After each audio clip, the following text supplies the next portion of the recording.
Hello दोस्तों, कैसे हैं आप सब। आशा करता हूं कि आप सभी अच्छे से होंगे, कुशल मंगल होंगे। और आपकी कुशलता की मंगल कामना करते हुए आइए आज हम शुरू करते हैं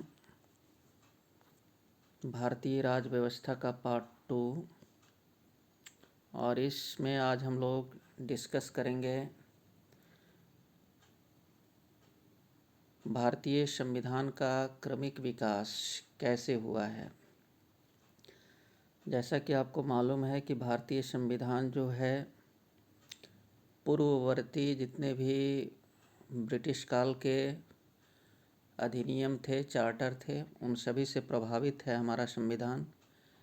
तो इसलिए इसकी पृष्ठभूमि को जानना अति आवश्यक है भारतीय संविधान को समझने के लिए।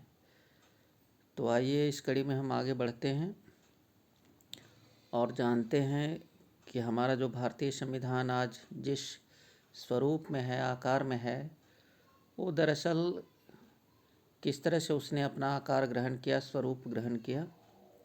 तो इसके लिए पूर्व के जितने भी एक्ट हैं ब्रिटिश कालीन, उनका अध्ययन आवश्यक हो जाता है।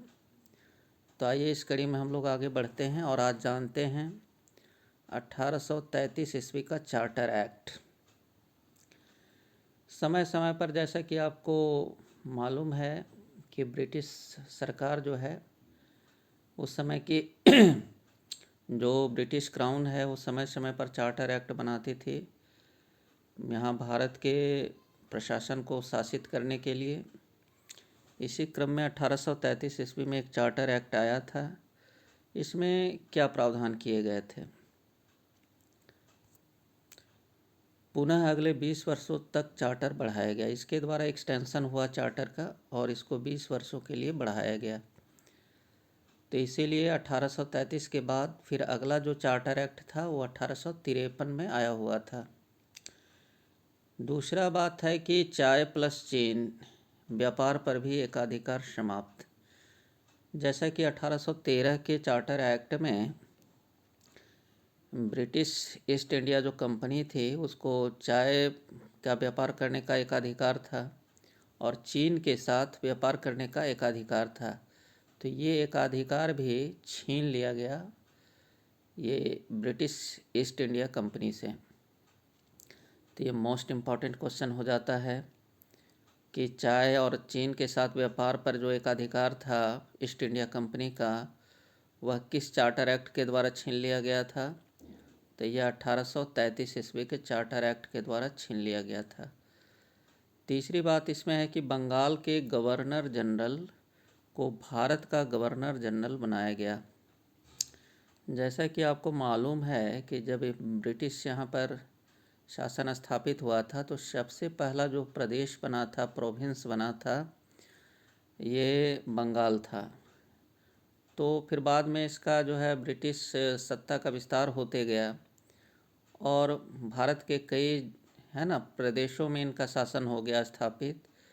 तो इसीलिए पहले बंगाल का ही गवर्नर जनरल होता था, अब उसको भारत का गवर्नर जनरल बना दिया गया। तो ये भी इम्पॉर्टेंट क्वेश्चन हो जाता है कि किस चार्टर एक्ट के द्वारा बंगाल के गवर्नर जनरल को भारत का गवर्नर जनरल बनाया गया। तो ये चार्टर एक्ट था 1833 ईस्वी का। बंगाल के जो अंतिम गवर्नर जनरल थे वो लॉर्ड विलियम बेंटिक थे और भारत का जो प्रथम गवर्नर जनरल बने वो भी लॉर्ड विलियम बेंटिक थे। देखिए, बंगाल का जिस समय ये चार्टर एक्ट लाया गया उस समय बंगाल के अंतिम जो है governor general Lord William Bentinck थे। अब उनको दर्जा दे दिया गया था पूरे भारत का गवर्नर जनरल का, तो इसलिए भारत के प्रथम गवर्नर जनरल बन गए लॉर्ड विलियम बेंटिक। भारत में दास प्रथा को गैर कानूनी घोषित किया गया। देखिए, 1833 ईस्वी के चार्टर एक्ट के द्वारा दास प्रथा को गैर कानूनी घोषित कर दिया गया। 1843 में दास प्रथा का उन्मूलन कर दिया गया। तो देखिए, मोस्ट इम्पॉर्टेंट क्वेश्चन हो जाता है कि किस चार्टर एक्ट के द्वारा दास प्रथा को गैर कानूनी घोषित किया गया? तो ये है 1833 ईस्वी का चार्टर एक्ट। और भारत में जो है दास प्रथा का उन्मूलन कब हुआ? तो 1843 में। इस एक्ट के प्रावधान के आलोक में, है ना, 1843 ईस्वी में दास प्रथा जो है उसका उन्मूलन कर दिया गया। एक विधि सदस्य, लीगल मेंबर की नियुक्ति जो है गवर्नर जनरल की कार्यकारिणी परिषद में चौथे सदस्य के रूप में, लेकिन मत देने का अधिकार नहीं। देखिए 1833 ईस्वी का जो चार्टर एक्ट लाया गया, तो उसमें जो गवर्नर जनरल का जो काउंसिल था जो उसको परामर्श देता था, तो उसमें एक चौथे सदस्य की नियुक्ति की गई और वो लीगल एडवाइज़र के रूप में था। उसको वोट देने का अधिकार नहीं था। मतलब काउंसिल जब बैठेगी तो वोट नहीं दे सकता था, लेकिन लीगल एडवाइस दे सकता था। तो ये प्रावधान था 1833 ईस्वी के चार्टर एक्ट में। भारत में सभी प्रचलित रूढ़ियों तथा प्रथाओं को संहिताबद्ध करने के लिए एक विधि आयोग का गठन किया गया, जिसके अध्यक्ष बनाए गए लॉर्ड मैकाले। देखिए तत्कालीन जो भारत था, 1833 ईस्वी का भारत, तो भारत में बहुत सी रूढ़ियाँ प्रथाएं थीं और उन सब रूढ़ी और प्रथाओं को जो है संहिताबद्ध करने के लिए एक जो है विधि आयोग जो है बनाया गया, लॉ कमीशन बनाया गया और उसके अध्यक्ष हुए लॉर्ड मैकाले। तो ये मोस्ट इम्पॉर्टेंट क्वेश्चन हो जाता है कि भारत में जितनी भी प्रथाएं थी, रूढ़ियाँ थी, उनको, है ना, ये संहिताबद्ध करने के लिए प्रावधान जो है एक विधि आयोग गठित करने का प्रावधान, इनको संहिताबद्ध करने के लिए एक किस एक्ट के द्वारा लाया गया? तो 1833 ईस्वी के चार्टर एक्ट के द्वारा लाया गया। और इसके अध्यक्ष कौन थे विधि आयोग के? तो लॉर्ड मैकाले थे। उस समय जो भी रूढ़ियाँ रही होंगी, जैसे बाल प्रथा, ये विधवा का पुनर्विवाह नहीं हो सकते, ये सब बहुत सारी रूढ़ियाँ रही होंगी उस समय, है ना, सती प्रथा, तो इन सभी रूढ़ियों को संहिताबद्ध, है ना, ये किया गया इस एक्ट के द्वारा। और इसके, है ना, इस एक्ट में विधि आयोग बनाया गया और उस विधि आयोग के जो अध्यक्ष थे वो लॉर्ड मैकाले थे। फिर है बीओसी, मतलब बोर्ड ऑफ कंट्रोल, जो राजनीतिक व्यवस्थाओं को देखता था।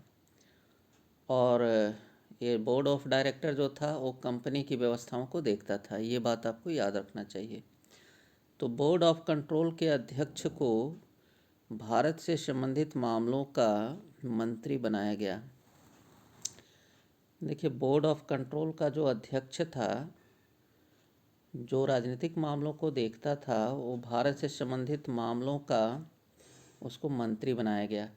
देखिए ये जो बोर्ड ऑफ कंट्रोल था ये स्थापित था ब्रिटेन में, और इसका जो अध्यक्ष होता था उसको अब इंडिया के सेक्रेटरी के रूप में जो है ये भारत से संबंधित मामलों का मंत्री बना दिया गया उसको। मतलब उसको कह सकते हैं कि वहाँ के कैबिनेट में जो है उसको भारत मंत्री का दर्जा दे दिया गया। तो ये भी मोस्ट इम्पॉर्टेंट क्वेश्चन हो जाता है कि बोर्ड ऑफ कंट्रोल के अध्यक्ष को भारत मंत्री का दर्जा जो है वो कब मिला? तो वो मिला 1833 ईस्वी के चार्टर एक्ट के द्वारा। अब जैसा कि हम बता रहे थे कि शुरू में ही कि 1833 ईस्वी का जो चार्टर एक्ट था वो 20 वर्षों के लिए लाया गया था। तो 20 वर्ष समाप्त होते ही 1853 ईस्वी में एक नया चार्टर एक्ट लाया गया ब्रिटिश क्राउन के द्वारा, है ना। और उस समय भारत में जो गवर्नर जनरल थे वो लॉर्ड डलहौजी थे। ये लॉर्ड डलहौजी का काल था जिस समय ये अधिनियम लाया गया था। BOD मतलब बोर्ड ऑफ डायरेक्टर के सदस्यों की संख्या 24 से 18 की गई। तो इसको जो है इसमें कमी लाई गई सदस्यों की संख्या में। इसके बाद है बोर्ड ऑफ डायरेक्टर, ये कंपनी के मामलों को देखता था, है ना। और बोर्ड ऑफ कंट्रोल ये राजनीतिक मामलों को देखता था। ये याद रखना चाहिए आपको। प्रशासनिक अधिकारियों की नियुक्ति के लिए एक प्रतियोगिता परीक्षा, जिसको कि इंडियन सिविल सर्विस उस समय कहा जाता था, के आयोजन का प्रावधान किया गया इस एक्ट में। इसके लिए 1854 में मैकाले समिति नियुक्त की गई। 1853 से 1922 तक ICS परीक्षा केवल लंदन में आयोजित, 1923 से जो है ये भारत में आयोजित होने लगी। देखिए, कहने का मतलब है कि जब ब्रिटिश क्राउन का यहाँ पर सत्ता स्थापित हो गया तो यहाँ का जो प्रशासन था उसको चलाने के लिए प्रशासनिक अधिकारियों की आवश्यकता पड़ी, उनकी नियुक्ति की आवश्यकता पड़ी। तो इसके लिए एक प्रतियोगिता परीक्षा का आयोजन किया गया, उसका नाम रखा गया इंडियन सिविल सर्विसेज।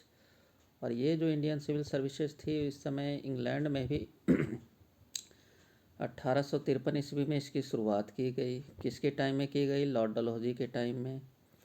किस एक्ट के द्वारा की गई? 1853 के चार्टर अधिनियम के द्वारा।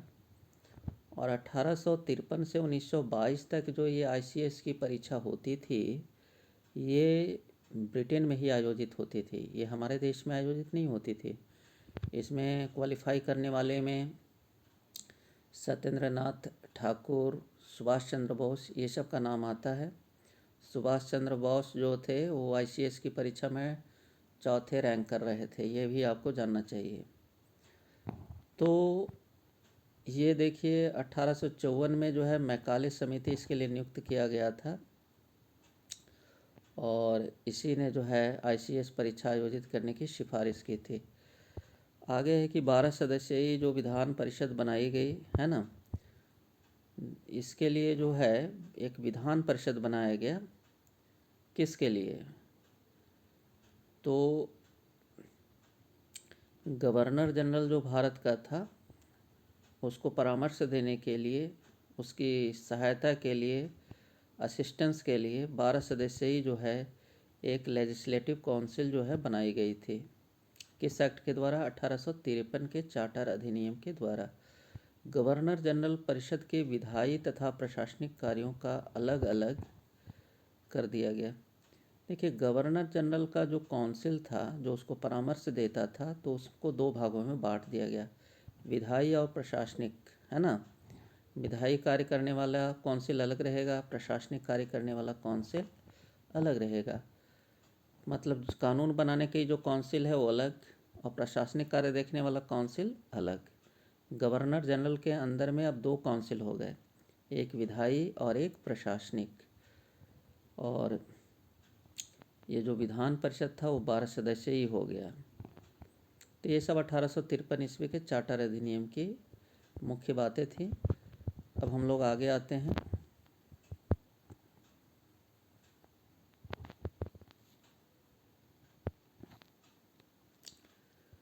लॉर्ड कैनिंग द्वारा प्रारंभ की गई मंत्रालय प्रणाली को मान्यता दी गई। देखिए, ये जो कैबिनेट प्रणाली थी, मंत्रालय प्रणाली थी, ये लॉर्ड कैनिंग के द्वारा प्रारंभ की गई थी। भारत में मंत्रिमंडलीय व्यवस्था की नींव पड़ी। आप समझ सकते हैं कि हमारे संविधान में मंत्रिमंडलीय व्यवस्था की जो बात की गई है वो कहाँ से ली गई है? यहीं से ली गई है 1853 ईस्वी के चार्टर एक्ट के द्वारा। इसी समय जो है कैबिनेट व्यवस्था की नींव पड़ चुकी थी।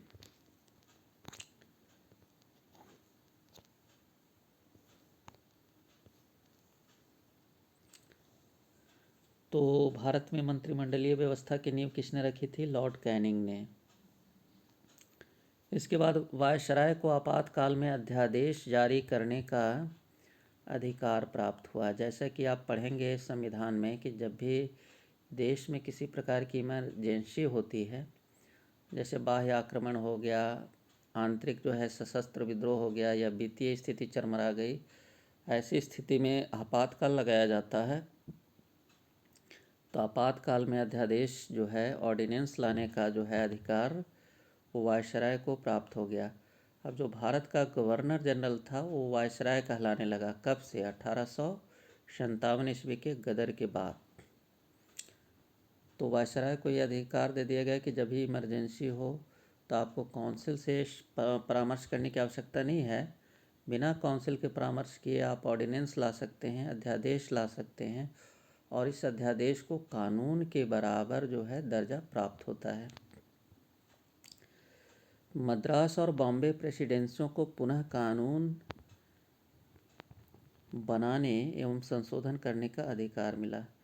देखिए, ब्रिटिश क्राउन के समय यहाँ पर 3 मेन जो है प्रेसिडेंसी थे, मतलब उनके राज्य थे।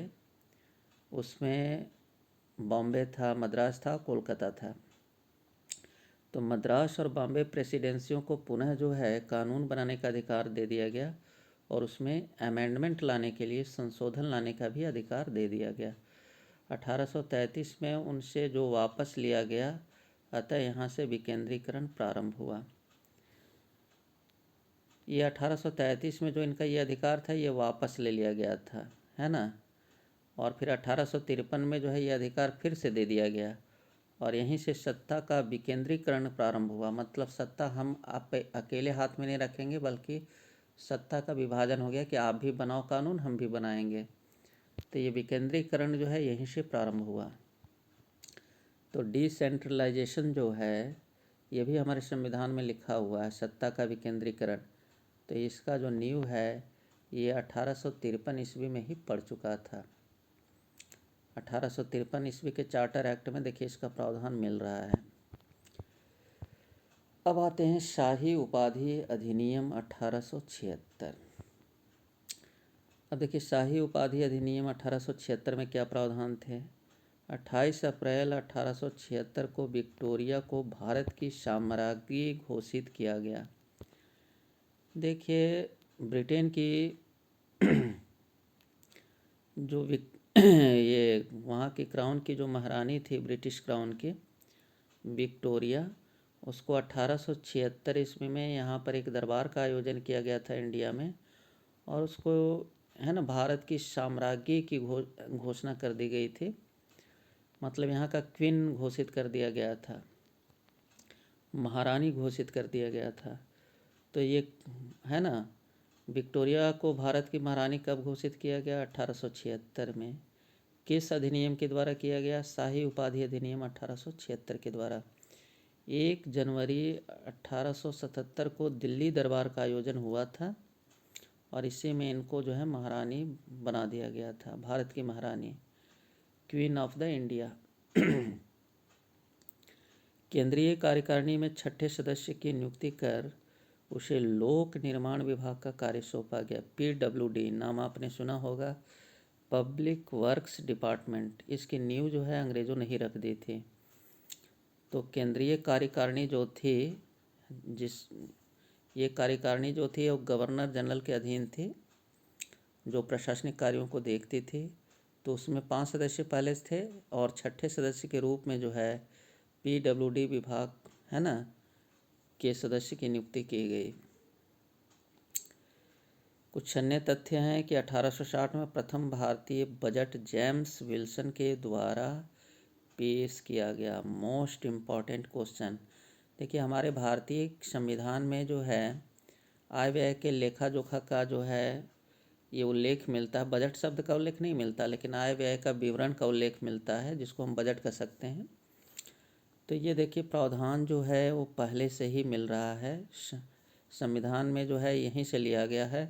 1860 ईस्वी में भारत में बजट जो है, पहला बजट जो है पेश किया गया था। किसके द्वारा पेश किया गया था? जेम्स विल्सन के द्वारा। द मोस्ट इम्पॉर्टेंट क्वेश्चन, विश्व का प्रथम जो बजट है 1773 ईस्वी में ब्रिटेन में है ना पेश किया गया था। पहला बजट विश्व का 1773 ईस्वी में ब्रिटेन में पेश किया गया था। किसने पेश किया था? रॉबर्ट वालपोल ने। Most important question, Lord Canning को भारत के आयकर के जनक कहते हैं। देखिए भारत में जो है आज भी इनकम टैक्स देने की प्रणाली है, और ये भारत में जो आयकर का जनक है वो किसको कहा जाता है? लॉर्ड कैनिंग को। ये भी इम्पोर्टेंट काफ़ी इम्पोर्टेंट क्वेश्चन हो जाता है। 1861 ईस्वी से भारत में IPC शुरू। देखिए इंडियन पैनल कोड, जिसको हम बोलते हैं भारतीय दंड संहिता, भादवी है ना, भारतीय दंड विधान या दंड संहिता है ना। तो ये 1861 ईस्वी में लागू किया गया था। और आपको जानना चाहिए कि आज़ादी के बाद भी ये ज्यों का त्यों IPC जो है अडॉप्ट कर लिया गया है। और आज भी भारत में जो कानून व्यवस्था है इसी के अंतर्गत चलता है, आईपीसी के द्वारा शासित होता है। कोई भी पुलिस जो है मुकदमा करती है, केस करती है, तो इसकी धाराओं के अंतर्गत ही करती है।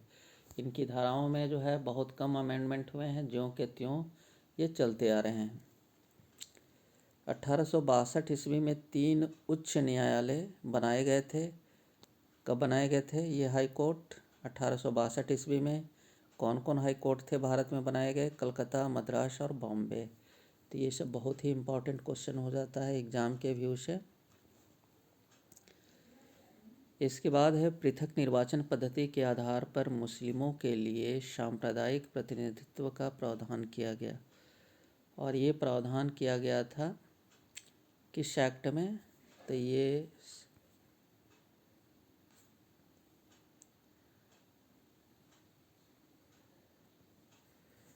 देखिए, जो सांप्रदायिक जो है प्रतिनिधित्व का प्रावधान था, ये 1919 में सिखों के लिए किया गया, 1935 में भारतीय ईसाइयों के लिए किया गया, एंग्लो इंडियन के लिए किया गया।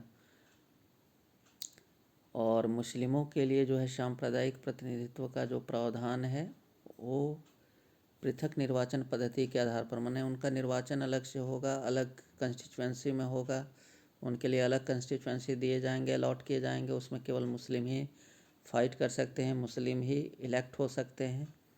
इस तरह का सांप्रदायिक प्रतिनिधित्व का प्रावधान किया गया था। चलिए अब आते हैं कि भारत सरकार अधिनियम 1919, इसको मॉन्टेग्यू चेम्सफोर्ड सुधार भी कहते हैं। क्यों कहते हैं? देखिए, भारत सरकार अधिनियम, तो ये भारत सरकार अधिनियम 1919 में जो आया था, इसको मॉन्टेग्यू चेम्सफोर्ड सुधार भी कहा जाता है, रिफॉर्म कहा जाता है। क्यों कहा जाता है?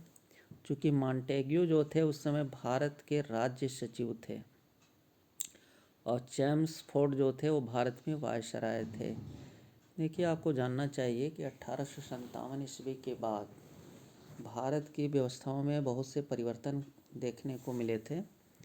जो यहाँ का गवर्नर जनरल होता था उसको अब वायसराय कहा जाने लगा, क्योंकि यहाँ पर अब क्राउन की शासन स्थापित हो गई। तो क्राउन का सीधा शासन हो गया, तो इसके बाद उसका उपाधि जो है वो बदल गया, वायसराय हो गया। और एक भारत मंत्री जो रहता था वो ब्रिटेन के कैबिनेट मंत्री का उसको दर्जा प्राप्त था। पहले बोर्ड ऑफ कंट्रोल का अध्यक्ष होता था, उसी को बना दिया गया भारत मंत्री, या उसको भारत का सचिव भी कह सकते हैं, सेक्रेटरी ऑफ इंडिया। तो मॉन्टेग्यू जो था 1919 में ब्रिटेन में भारत का राज्य सचिव था और चेम्सफोर्ड जो था वो भारत में भारत का वायसराय था। इन दोनों के सहभागिता से जो है ये अधिनियम लाया गया, भारत सरकार अधिनियम 1919। इसीलिए इसको मॉन्टेग्यू चेम्सफोर्ड रिफॉर्म के नाम से जाना जाता है। अब इसकी पृष्ठभूमि क्या थी, क्यों ये अधिनियम लाया गया था? तो पहला विश्व युद्ध जो है 1914 से 1919 तक चला, तो महात्मा गांधी ने अंग्रेज़ों की सहायता की। देखिए, 1914 ईस्वी में जब फर्स्ट वर्ल्ड वार शुरू हुआ, 1919 तक चला, तो गांधी जी ने यहाँ के युवाओं को आह्वान किया कि हमें अंग्रेज़ों की सहायता करनी चाहिए।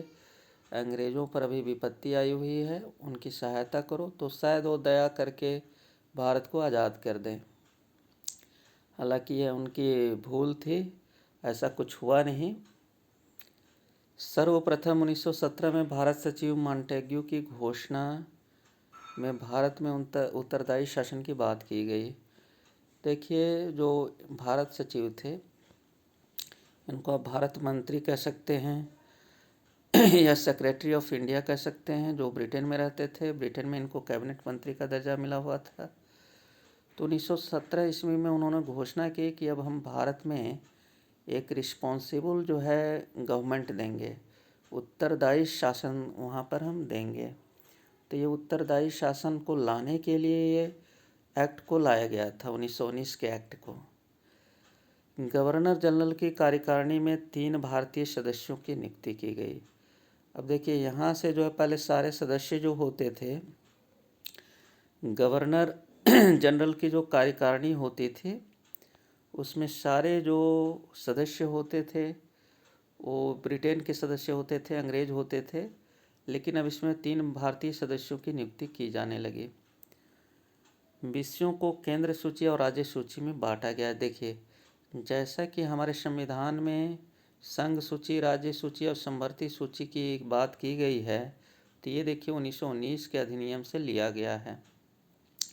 तो ये क्वेश्चन आपसे पूछा जा सकता है कि संघ सूची और राज्य सूची का जो प्रावधान है संविधान में किया गया है, तो ये किससे प्रभावित है, किस एक्ट से प्रभावित है?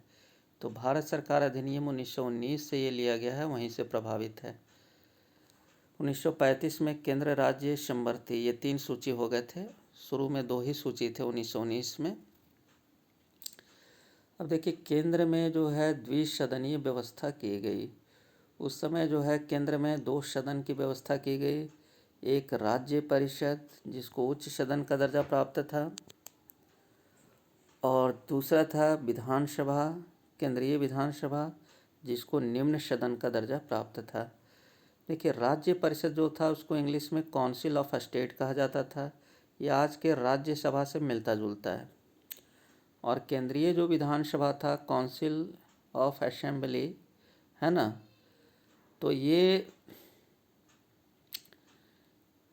सेंट्रल जो काउंसिल ऑफ असेंबली था, ये निम्न सदन था, और ये आज के लोकसभा से मिलता जुलता है।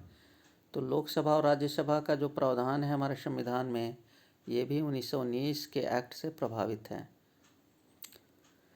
देखिए, 1919 में इसमें 60 सदस्य थे राज्य परिषद में। 1935 में बढ़ा करके 260 सदस्य कर दिया गया था। और जो निम्न सदन था विधानसभा, उसमें 1919 में 144 सदस्य का प्रावधान था। 1935 में इसे 375 सदस्यों का बना दिया गया। अपने सदस्यों की संख्या में वृद्धि की गई, है ना, अगले 1935 के एक्ट में। 1919 के पहले सिर्फ एक सदन था। देखिए, गवर्नर जनरल के अधीन जो था, गवर्नर जनरल जो है आज के राष्ट्रपति के समतुल्य था, तो गवर्नर जनरल के अधीन एक ही सदन था 1919 के पहले।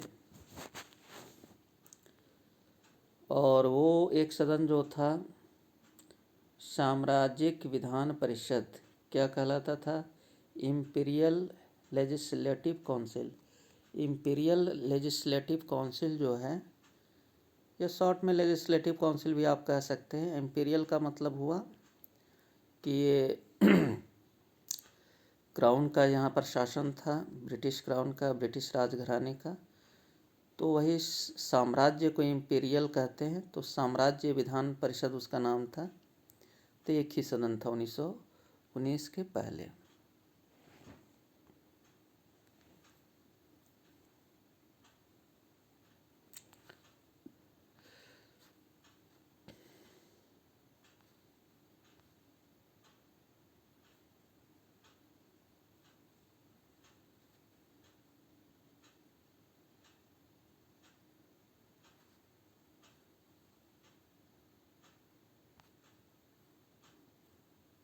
अठारह सौ 35 ईस्वी के अधिनियम की चर्चा इसमें नहीं की गई है। इसके बाद जो है डायरेक्ट 1947 के अधिनियम की बात की गई है, तो हम इसको कल लेकर के आएंगे। 1935 ईस्वी का एक्ट, जो कि बहुत ही इम्पॉर्टेंट है एग्जामिनेशन के व्यू से, तो उसको हम कल लेकर के आएंगे। इसके बाद जो है देखिए, यहाँ पर 1909, 1919, 1935, इसके बाद फिर हम लोग संविधान, भारतीय संविधान के बारे में पढ़ेंगे, जो बेहद रोचक है, इंटरेस्टिंग होने वाला है। तो इसी तरह से आप हमारे साथ बने रहें। यदि हमारे वीडियोस को आप पसंद कर रहे हों, तो इसके आप अपने मित्रों के बीच जो है वो प्रसार करने का कार्य करें, शेयर करें, और हमारे वीडियोस को जो है लाइक करें, सब्सक्राइब करें, और इसी तरह से हमसे जुड़े रहें। और हम आपको जो है विषयों की गहन जानकारी, विस्तृत जानकारी लेकर के आएंगे, जो आपके परीक्षा के व्यू से बेहद इम्पॉर्टेंट होने वाले हैं। चलिए, आज का एपिसोड यहीं तक। आप सभी को बहुत बहुत धन्यवाद आज के इस एपिसोड को देखने के लिए। मिलते हैं नेक्स्ट एपिसोड में। तब तक के लिए सभी को बहुत बहुत धन्यवाद।